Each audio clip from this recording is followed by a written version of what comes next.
We all know what an ace looks like, at least we think we do. We think of guys like Paul Skeens, who will soon be awarded his first Cy Young Award, and dazzles the sport with his high velocity, disgusting breaking pitches, and even his ability to invent pitches. Ever heard of the Splinker? Or maybe you're thinking of Tarek Skubal, who also overpowers his opponents, and even brings us back to a time when pitchers routinely went deep into games, throwing well over 100 pitches, as he has done multiple times during playoff outings. Perhaps, if you're old enough, you remember someone like Johan Santana, who took home 2 Cy Young Awards, less with overpowering velocity, and more with great control and a generational changeup. The point is, aces come in all shapes and sizes, and with all sorts of different arsenals. Today I want to talk about someone who might not be an official ace yet, but certainly has the arsenal to do so, and took some preliminary steps to becoming one this past season. Nolan McLean of the New York Mets was absolutely disgusting this past season, and he only pitched in 8 games starting in mid-August through the end of the season. In 8 starts, McLean posted a record of 5 wins and 1 loss. From the time of his debut through the end of the season, among qualified pitchers, his 2.06 earned run average ranked 4th in the league, as well as his 51 ERA-, which account for part factors.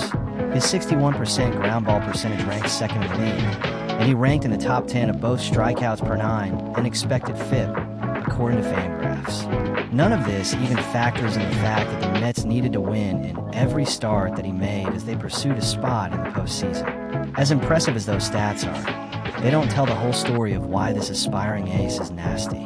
We talked a bit about aces like Paul Skeens and Tarek Skubal, who have some of the best arsenals in the sport, but everything begins with their ability to overpower their opponents with high-end velocity, before eventually implementing the other impressive parts of their pitch mix. McLean is different as his success begins and ends with uncommon movement on his pitches. Let's talk about his 2 most used pitches first. His sinker, which he uses 28% of the time, has 5.1 inches more break than an average major league right-handed pitcher's sinker. McLean has great command of this pitch, can spot it where he wants to, and it contributes to his 61% ground ball percentage. The second most used pitch is his sweeper, which has 16.8 inches of break, nearly 3 inches more of break than an average MLB right-handed pitcher.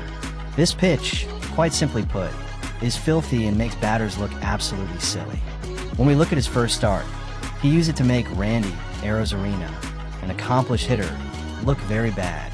And he would not be the only one to look foolish while attempting to hit this pitch, as many others had their day with McLean's sweeper.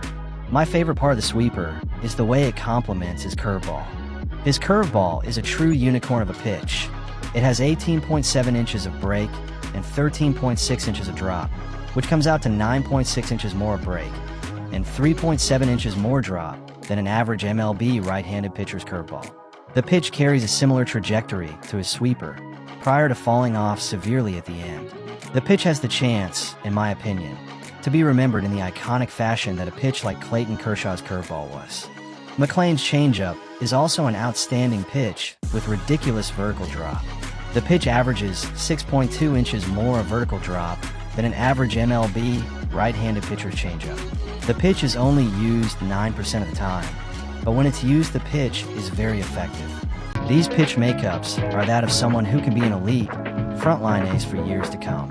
There are barriers for McLean to get around if he is to get to the place of being an ace. Opponents will have a whole offseason to study McLean, which might not be enough to counter the crazy movement he has on his pitches. Additionally, McLean will have to navigate the demands of pitching an entire season in the big leagues. All that notwithstanding, McLean has all the tools to be an ace, and he has the chance to do it for a starving fan base in the New York Mets. He will be eligible for Rookie of the Year in 2026. Thank you for watching. Let me know what you want to hear about next, and don't forget to like and subscribe.